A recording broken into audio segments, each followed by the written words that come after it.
Hello, good morning guys. तो कैसे हो आप? आई होप सब अच्छे होंगे और मैं भी एकदम बढ़िया हूँ। तो आज हम जा रहे हैं रोहिणी। वहाँ है आर्य समाज महासम्मेलन इंटरनेशनल है। वहाँ मतलब 40 देशों से लोग आए हुए हैं और आज हम भी जा रहे हैं वहाँ पे।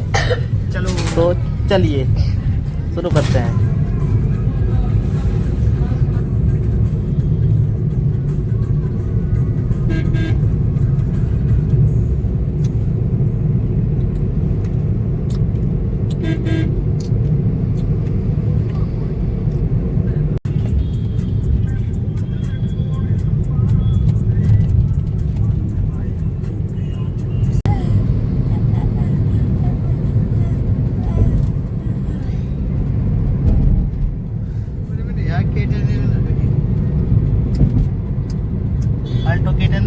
तो हम पहुंच चुके हैं अपने स्पॉट पे। तो चलिए शुरू करते हैं।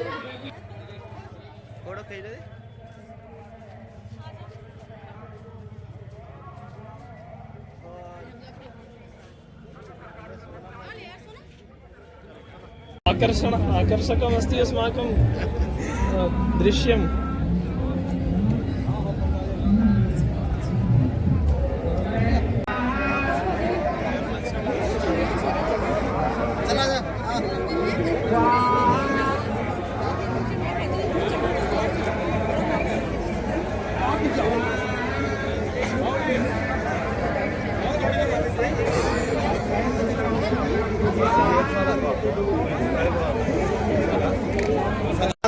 आशीर्वाद लेकर उसने गुरुकुल में प्रवेश कर लिया।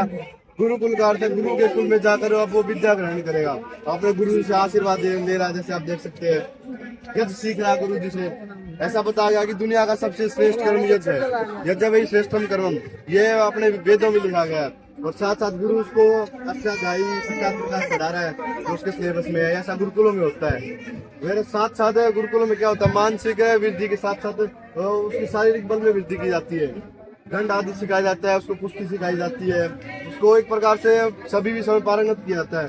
साथ साथ उसको ध्यान करना सिखाया जाता है, ईश्वर का ध्यान करना, संध्या आदि मंत्रों के साथ धनुर्विद्या भी सिखाई जाती है गुरुकुलों में। आगे देखते हैं, यहाँ तक उपनयन संस्कार चल रहा है, अब उसका वेदारंभ संस्कार चलेगा। वेदारंभ संस्कार में अब उसकी विद्या आरंभ होगी। यहाँ देख सकते हैं गणित आदि सिखाया जा रहा है, A+B होल स्क्वायर, रूट बटे 2 प्लस माइनस है। साथ साथ उसका आयुर्वेद की शिक्षा दी जा रही है ताकि उसके स्वास्थ्य ठीक रह गया जाइए, उसका स्वास्थ्य ठीक रहे। अनेक प्रकार की जड़ी बूटियों का वर्णन किया जाता है, उसको चरक संहिता बताया जाता है कि भोजन किस समय करना चाहिए, दही रात को नहीं खानी चाहिए, दूध किस टाइम पीना चाहिए आदि सिखाया जाता है गुरुकुलों में। साथ साथ उसको तलवार विद्या सिखाई जाती है, युद्ध के लिए उसको निपुण बनाया जाता है। साथ साथ आप देख सकते हैं वहाँ भी अध्ययन करा था, यहाँ भी अध्ययन कर रहा है, अध्ययन जारी रहता है गुरुकुल में। साथ साथ अन्य एक्टिविटियाँ भी होती रहती है और अध्ययन जारी रहता है। ये अनेक आदि शास्त्र पढ़ाए जाते हैं जो गुरुकुलों में, मनुस्मृति, महाभारत, रामायण। जहाँ उसका वेदारंभ संस्कार हो गया, 11वां संस्कार शुरू होगा। साथ साथ ध्यान कर रहा है परमात्मा का संध्या मंत्रों के साथ। आगे देखते हैं, आगे हम देखते हैं अब उसकी उम्र छोटी थी, अब उसकी उम्र और बढ़ गई है। अब देखते हैं वहाँ भी ध्यान करा था, यहाँ भी ध्यान करा।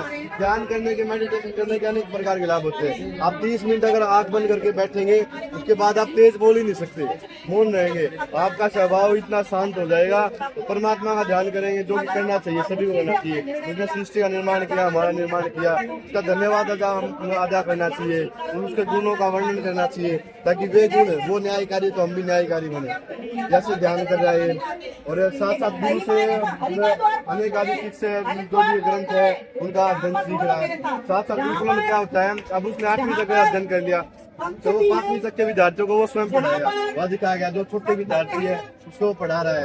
और आप देख सकते हैं किसी भी चेहरे में कोई ईगो नहीं है, एटीट्यूड नहीं है, स्वाभिमान नहीं है। हर एक में नम्र प्रभाव से गुरु से आज्ञा लेकर गुरु के चरणों में बैठकर वे अपना जो भी विद्या वे ग्रहण कर रहे हैं। आजकल विद्यार्थी कैसा हो गया, जैसे बड़ी उम्र होगी 11th 12th स्कूल में जाते हैं तो विद्यार्थी बिगड़ जाते हैं, हवा लग जाती है। हवा बोलते हैं हरियाणा में, उसको हवा लग जाती है। तो गुरुकुल में ऐसा नहीं होता, जितना बड़ा होगा उतना उसका वैराग्य बढ़ता जाएगा।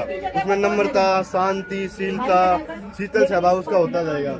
और आगे देख रहे हैं जैसे अपने महाभारत में चक्रव्यूह आदि होती है, साथ साथ गुरु उसका युद्ध के नियम बताता है कि थल सेना से युद्ध हो तो कैसे बचना है, युद्ध के नियम सिखाए जाते हैं। उसको तलवार सिखा रहे थे। उसके साथ साथ आक्रमणकारी आए, विदेशी आए तो उनसे कैसे अपनी संस्कृति को बचाना है ये भी सिखाया जाता है। साथ साथ अब उसका उम्र बढ़ गई है, अध्ययन और बढ़ गया, दर्शन आदि शास्त्रों का अध्ययन कर रहा है, आपको रामायण और उनका अर्थ निकाल रहा है वेदों का, साथ साथ यज्ञ कर रहा है, यज्ञ आदि उसने सीख लिया, उसका अभ्यास हो रहा है। आगे देखते हैं वो आधुनिक शिक्षा भी ग्रहण कर रहा था। अब वो साथ साथ और वेद आदि जो अक्षरधारी व्याकरण पढ़ी उनके सूत्रों से वेद को समझ कर रहा है। रसायन विज्ञान सीख रहा है। पहले का विज्ञान बहुत विस्तार में था, अब तो कुछ भी साइंस नहीं है, पहले इससे बड़ी बड़ी साइंस थी। साथ साथ वो उनका वर्णन कर रहा है कि आजकल गुरुकुल में लैपटॉप भी सिखाई जा रही है, लैपटॉप, कंप्यूटर और भी जो ग्रंथ है पढ़ाए जा रहे हैं। आयुर्वेद की शिक्षा दी जा रही है। अब वो स्वयं औषधियाँ निर्माण कर रहा है। पिछले चित्र में देखा था औषधियों का वर्णन दिखाया जा रहा है। वो औषधियाँ निर्माण करके खुद प्रयोग कर रहा है, बीमार आदि रोग आदि से बच रहा है। साथ साथ अभी उसका यहाँ तक ब्रह्मचर्य आश्रम चला, 25 वर्ष तक वो गुरुकुल में रहेगा, 23-24 वर्ष जितना भी वर्ष है वहाँ शिक्षा ग्रहण करेगा। अब उसका समावर्तन संस्कार होगा जो कि 12वां संस्कार है। अब वो अपने समाज में जाएगा, घर पे जाएगा, तो देखते हैं अब वो विवाह संस्कार की तरफ जाएगा। तो आप गीता तो सभी पढ़े हो, उसमें क्या कहा है?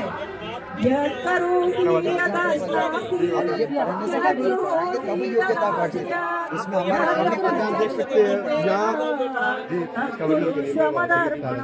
हाँ तो अब आचार्य जी करेंगे। 25 साल के बाद में जब वो गृहस्थी में जाना चाहता था तब वो गृहस्थी में जाके गृहस्थी बनता था। तो गृहस्थी बनने तक वो पूरा ब्रह्मचर्य का रक्षा करता था, सारे विद्या को पढ़ चुका है, पूरा जानकारी, एक वेद तक कम से कम पढ़ना होता था तब गृहस्थी बनता था। उससे पहले गृहस्थी नहीं।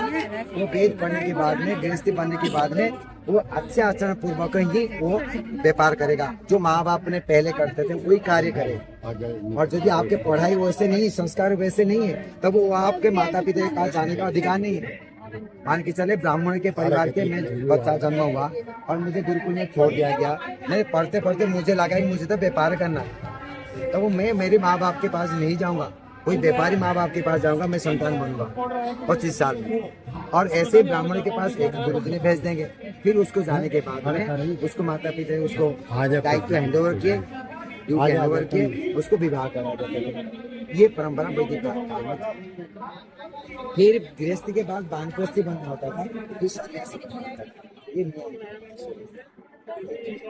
तुम्हें पढ़ना है, महान बनना है, बाकी जीवन जीना नहीं, कुछ करके मरना। ठीक है, चलो धन्यवाद से ला सकते हैं और समाज को सही दिशा कैसे दे सकते हैं। सामाजिक कुरीतियां जो निरंतर हमारे राष्ट्र में पनप रही हैं, उन कुरीतियों को जड़ से उखाड़कर फेंकना है और एक ऐसा सशक्त राष्ट्र का निर्माण करना है जिस राष्ट्र के निर्माण से विश्व का निर्माण, यानी हम विश्व गुरु थे, आर्यवर्त विश्व गुरु था, तो वही पुरानी स्थिति स्वामी दयानंद सरस्वती देखना चाहते थे। और उसी के निमित्त हम सब ने अंतर्राष्ट्रीय आर्य महासम्मेलन यहाँ पर आयोजित किया। हम सब लोग यहाँ लाखों की संख्या में एकत्रित हुए हैं। 11 पंडाल अलग अलग जगह पर लगे हुए हैं। हर जगह देश से हजारों की संख्या में बहुत विद्वान मनीषी यहाँ पर आए हुए हैं। सब ने अपने अपने विचार इस आर्य महासम्मेलन में व्यक्त किए, लेकिन उद्देश्य हमारा स्पष्ट है बिल्कुल कि हम राष्ट्रीय भावना का विकास करना चाहते हैं। जो सामाजिक कुरीतियां भारतवर्ष को खोखला कर रही हैं, उन सामाजिक कुरीतियों को समाप्त करना चाहते हैं, जड़ मूल उनका विनाश करना चाहते हैं। और एक वेद का आलोक जो संपूर्ण विश्व में वेद के माध्यम से एक अच्छा संदेश जाए कि किस तरीके से मैत्री भाव समाज के अंदर बनाया जाए, किस तरीके से शांति व्यवस्था समाज पूरे विश्व के अंदर स्थापित की जाए, कैसे प्रकृति और पर्यावरण की रक्षा की जाए, किस तरीके से भाईचारा समाज के अंदर बढ़ा जाए, ये हमारा उद्देश्य है। इसी के लिए आर्य समाज काम कर रहा है। बहुत बहुत धन्यवाद। महर्षि स्वामी दयानंद की जय, समाज की जय, महर्षि देव दयानंद की जय, गुरुवर बिरजानंद की जय। आर्य समाज अमर रहे, आर्य समाज अमर रहे, आर्य समाज अमर रहे, वेद की ज्योति जलती रहे, वेद की ज्योति जलती रहे, ओम का झंडा ऊंचा रहे। भारत माता की जय। भारत माता की दिखाने को तारीख निर्माण कराने को हमारे जगत का ये कार्यक्रम है। देखते हैं हमें प्रसन्नता हो रही है। आज आर्य समाज की प्रगति से बढ़ रहा है, उसकी हम कल्पना नहीं कर सकते। विश्व दीनदयाल जी महाराज के समय में तो कितनी घटना की स्थिति थी। मैं खुद भी पिछले दिनों उत्तराखंड की तरफ गया तो वहाँ देखा कि ऋषिवर उस पहाड़ों के अंदर किस तरह घूमे थे, किस तरह से उन्होंने उन नदियों को पार किया होगा। उस समय के वो जानवर, रीछ, भालू और शेर इत्यादि थे, लेकिन निर्भीक होकर सन्यासी से निकल पड़ा था। और आज ये ऋषि का मिशन पूरे विश्व के अंदर मैं देख रहा हूँ कि यहाँ पे पूरे विश्व से लोग आए हुए हैं और पूरे आभाव से इतने समर्पित भाव से जुड़ते हैं। मैं कहता हूँ अगर समाज के अंदर अगर जुड़ना है तो आर्य समाज से जुड़िए, देव ऋषि देवदयाल जी महाराज से जुड़िए। उनका ये कर्म आज लाखों करोड़ों लोगों को अभिभूत कर रहा है। आज हम देखते हैं कि भारत के अंदर जो नारी शक्ति, नारी शिक्षा और कई ऐसी ऐसी कुरीतियां, नाम गिना उतना कम है क्योंकि ये ऋषि का मंच है, ऋषि का वो है चैनल है। लेकिन मैं मानता हूँ कि आज जो भी देर है ऋषि को हमको नहीं भूलना चाहिए। और इस कार्यक्रम के लिए पूरी जो सभा है उसको मैं तहे दिल से धन्यवाद करता हूँ। मैं नटवर नागर आर्य कन्या गुरुकुल शिवगंज यहाँ की आचार्य डॉक्टर सूर्या देवी चतुर्वेदी जी है और आर्य समाज सुमेरपुर का भी मैं सेवक हूँ। सेवक से मतलब हमारा सहयोग करता हूँ। और हमारे कैलाश जी भाई साहब का बहुत बहुत धन्यवाद जो अनवरत इस कार्यक्रम को न केवल हमारे क्षेत्र में बल्कि पूरे देश के अंदर घूम के प्रसारित कर रहे हैं। आपके इस मिशन के लिए कैलाश जी को बहुत धन्यवाद देता हूँ। ओम सब होता है ब्रह्म यज्ञ। जैसे कि आप यहाँ पर देख सकते हैं, यहाँ पर माता सीता और श्री राम जी संध्या कर रहे हैं। ध्यान और संध्या करना भी ब्रह्म यज्ञ का ही एक रूप होता है, जिसमें हम ईश्वर की उपासना करते हैं और वेद आदि मंत्रों का उच्चारण करते हैं। फिर आता है हमारा दूसरा यज्ञ, देव यज्ञ। जैसे कि आप यहाँ पर देख सकते हैं, यहाँ पे ब्रह्मचारी हनुमान जी देव यज्ञ कर रहे हैं। देव यज्ञ हम इसलिए करते हैं क्योंकि हम कहीं ना कहीं अपने वातावरण को अशुद्ध कर ही देते हैं, तो उसे शुद्ध करने के लिए हम हवन के माध्यम से देव यज्ञ को करते हैं। और हम देव यज्ञ को इसलिए भी करते हैं ताकि हम देवताओं का सम्मान कर सकें। फिर आता है हमारा तीसरा यज्ञ, पितृ यज्ञ। पितृ यज्ञ में जैसे कि आप देख सकते हैं, यहाँ पर रुक्मणी जी और उनके पिता समान वासुदेव जी हैं। रुक्मणी जी अपने पिता समान वासुदेव जी की सेवा कर रहे हैं। इससे हमें यह पता चलता है कि हमें हमारे माता पिता की सेवा करनी चाहिए और जो हमारे कर्तव्य हैं उनके प्रति उन्हें निभाना चाहिए। फिर हमारा आता है चौथा यज्ञ, बलिवेषु देव यज्ञ। इसके दो क्रियाएं होती हैं। पहली क्रिया यह होती है, हम चूल्हे की अग्नि को जलाते हैं और इसमें नमक व खट्टे पदार्थ को छोड़कर अन्य पदार्थों से आहुति देते हैं 10 मंत्रों के साथ। फिर आती है हमारी दूसरी क्रिया, जिसमें हम पशु पक्षी आदियों को भोजन देते हैं और उन 16 मंत्रों के साथ उनकी सेवा करते हैं। फिर आता है हमारा 5वां यज्ञ, अतिथि यज्ञ। अतिथि यज्ञ में जैसे कि आप यहाँ पर देख सकते हैं, यहाँ पर द्रौपदी जी और श्री कृष्ण जी हैं। द्रौपदी जी श्री कृष्ण जी की सेवा कर रही है क्योंकि वह उनके आगे आता है। मतलब इसका मतलब यह है कि जो भी ज्ञानी पुरुष हमारे घर आता है वह हमारा अतिथि होता है और हमें उसकी सेवा व सत्कार करना चाहिए। फिर हमारे 16 संस्कार आते हैं जो हमारे वैदिक धर्म में एक बहुत बड़ा महत्व रखते हैं।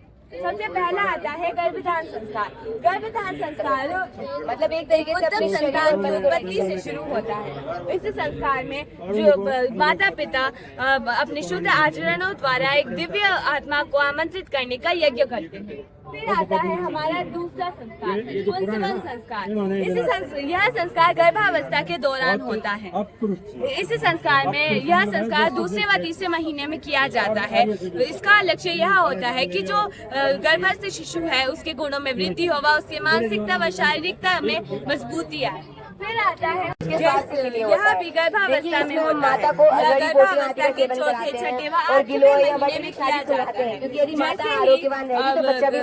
जैसे ही यह माता के मन को समर्पित होता है, इसमें माता के नकारात्मक भावों से दूर रखा जाता है। अब वैसे दूर रखा है ताकि वह शांत रहे और जो बच्चा है उस पर सकारात्मक प्रभाव पड़े। वो हमेशा भय के वातावरण से दूर रहे, एक पॉजिटिव एनवायरनमेंट सकारात्मक विचारों में रहे, ताकि जो होने वाला बच्चा हो वो जैसे ही शिशु जन्म लेता है उसके तुरंत बाद शिशु के कान में ओम जैसे सत्य मंत्रों का उच्चारण करा जाता है और उसकी जिह्वा पर ओम भी लिखा जाता है, जिससे उसे उसके लक्ष्य के बारे में पता चलता है। फिर आता है हमारा पांचवा संस्कार, नामकरण संस्कार। फिर आता है शिशु का नाम रखा जाता है, जिससे माता के स्वास्थ्य के लिए जो शिशु होता है, इससे हमें यह पता चलता है कि जो शिशु है उसकी नाम केवल पहचान नहीं होता बल्कि जो बच्चे के पैदा होने भविष्य को भी तय करता है। जिसमें पैदा होते हैं उसके कान में मंत्र शुद्ध जैसे शुद्ध मंत्र ओम आदेशत बोलते हैं, जैसे वेदों छठा संस्कार जो कि है निष्क्रमण संस्कार। जैसे ही शिशु थोड़ा बड़ा होता है तो उसे पहली बार प्रकृति से मिलवाया जाता है और उसे यह बताया जाता है कि वह भी प्रकृति का एक अंग है और उसे हमारे 5 महाभूत जैसे सूर्य चंद्रमा आदि से परिचित करवाया जाता है। फिर आता है हमारा 7वां संस्कार, फिर आता है नामकरण संस्कार, जो कि 7वां संस्कार अन्नप्राशन संस्कार। जैसे ही शिशु थोड़ा बड़ा हो जाता है तो उसे ठोस भोजन अर्थात सात्विक पवित्र व पौष्टिक भोजन खिलाया जाता है ताकि वह मजबूत बने। और इससे हमें यह भी पता चलता है कि जो शिशु है वह उसका जो खाना है वह उसके आचरण को भी प्रभावित करता है। 8वां संस्कार चूड़ाकरण संस्कार। जैसे ही शिशु थोड़ा बड़ा होता है तो उसका मुंडन करा जाता है और उसकी शिखा रखी जाती है, जो कि इस बात का प्रतीक है कि जो शिशु का शरीर है वह शारीरिक रूप से शुद्ध है। फिर आता है कर्णवेद संस्कार में शिशु के कान छेदे जाते हैं, जो इस बात का प्रतीक है कि शिशु केवल सत्य धर्म और ज्ञान की ही बातें सुनता रहे। फिर आता है हमारा 10वां संस्कार यज्ञोपवीत संस्कार। यज्ञोपवीत संस्कार को उपनयन संस्कार भी कहा जाता है। यज्ञोपवीत का अर्थ होता है एक पवित्र धागा। जब शिशु को विद्यालय भेजते हैं उससे पहले उसे यज्ञोपवीत यानी कि एक पवित्र धागा पहनाया जाता है और उसे विद्यालय भेज दिया जाता है गुरु के पास शिक्षा के। लेकिन जब वो कुछ खाने के लायक हो जाता है 11वां संस्कार वेदारंभ संस्कार। वेदांती शास्त्रों का अध्ययन वेदारंभ संस्कार कहलाता है। इससे हमें यह पता चलता है कि यह केवल हमारी जीविका कमाने का साधन नहीं होता बल्कि हमारी समाज की उन्नति भी करता है। धीरे धीरे शिशु बड़ा होता जाता है और फिर वह अपनी पढ़ाई पूर्ण कर लेता है और अपनी गुरु को दीक्षा दे आता है। तब वह वापस घर लौटता है और वह एक संकल्प लेता है कि अब वह अपने राष्ट्र व अपने समाज की सेवा करेगा। तब यह संस्कार होता है। फिर आता है विवाह 2 आत्माओं का पवित्र मिलन होता है जो धर्म अर्थ और काम की पूर्ति के लिए किया जाता है। इसमें इस संस्कार को 2 पवित्र आत्माएं मिलकर करती है और अपने जीवन में आगे बढ़ती है। फिर आता है हमारा 14वां संस्कार वानप्रस्थ संस्कार। वानप्रस्थ का अर्थ होता है जंगल में आगमन, अर्थात जब मनुष्य जंगल को चला जाता है धीरे धीरे अपनी सारी जिम्मेदारियों को त्याग करने लगता है, मोह को छोड़ने लगता है और अपने परिवार का मार्गदर्शक बन जाता है, तब वह इस संस्कार को धारण कर लेता है। फिर आता है हमारा 15वां संस्कार संन्यास आश्रम। संन्यास आश्रम एक ऐसा आश्रम है जहाँ मनुष्य पूर्ण त्याग का जीवन जीता है, अर्थात जो मनुष्य है वह बिल्कुल अकेला रहता है। वह सारे सांसारिक मोह को त्याग देता है और उसका केवल एक ही लक्ष्य होता है कि वह आत्म साक्षात्कार करे और मोक्ष की प्राप्ति करे। फिर आता है हमारा अंतिम संस्कार जो कि है 16वां संस्कार अंत्येष्टि संस्कार। इस संस्कार में हमें यह पता चलता है कि जो हमारा शरीर है वह 5 महाभूतों से बना होता है। इस संस्कार में हमारे 5 महाभूत उन्हीं 5 महाभूतों में विलीन हो जाते हैं और हमारा शरीर भस्म हो जाता है। इससे हमें यह पता चलता है कि जो हमारा शरीर है वह तो नश्वर होता है परंतु हमारी आत्मा अमर होती है और हमारी आत्मा कभी नहीं मरती और हमारा अंतिम लक्ष्य यही होता है कि हम आत्म साक्षात्कार करें। धन्यवाद। सबको गर्व है हमारे समाज में देश के देश और धर्म की रक्षा हमारे समाज ने की नैतिक आदर्शों और संस्कृति के प्रति निष्ठा जगाई। इसके लिए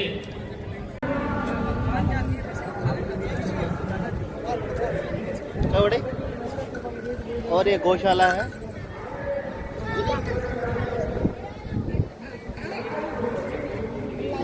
कुछ जिम ले रही है।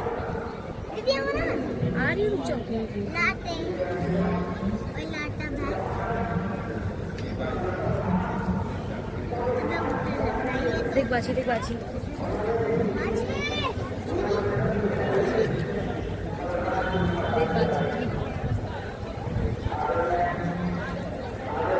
ये है महर्षि दयानंद गो संवर्धन केंद्र, गाजीपुर, दिल्ली।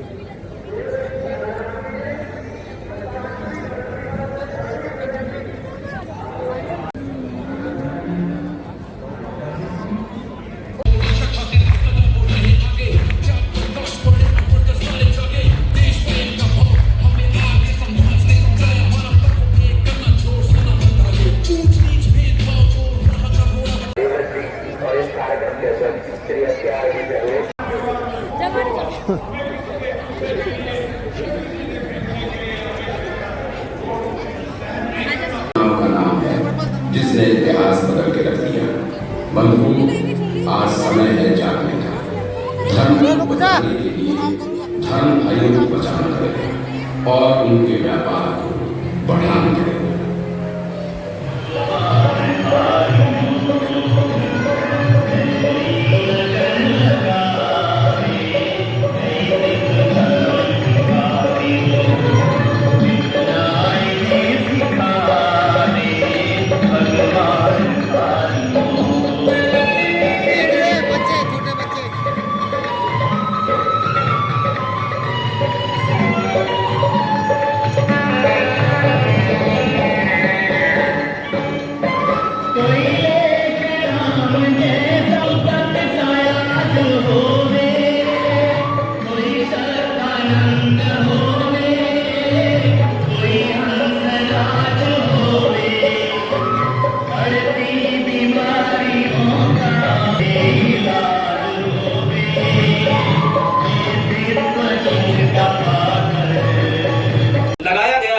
जिसका नाम यूथ इग्निटाइज है। ये मैं इसको सुन रहा हूं लगातार अपने उत्तराखंड में, तो बहुत सारे युवा इसकी पूरी पूरी प्रशंसा कर रहे हैं।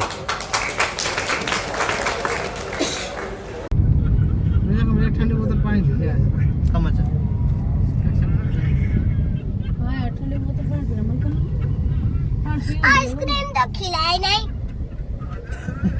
अब तू मार खाएगा भाई, कुछ नहीं। ओ भाई कैसा रहा? बहुत अच्छा, मुझे बहुत भाई बहुत मजा आया। इसको कैसा लगा भाई? गंदा। बहुत ही बगलोल है।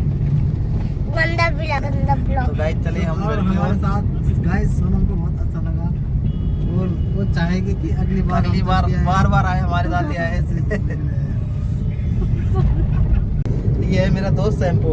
हाँ तो शैम्पू भाई बताओ कैसा रहा तुम्हें? बता। कितना लगा? कि मजा नहीं आया? हमने किताबें पढ़ी, वहाँ पे बहुत लोगों से मिले, अच्छा नहीं लगा? क्या अच्छा नहीं लगा और क्या बेकार लगा? सबसे मुझे खाना अच्छा लगा बस। ठीक है। और सोनम तुझे कैसा लगा? ठीक ठाक। ठीक ठाक।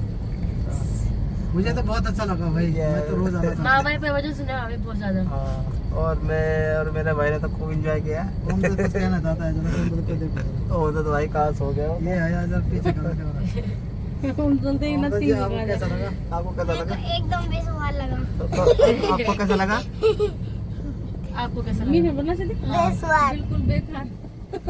मेरे को तो बिल्कुल बेसवार लगा। तो बेकार है।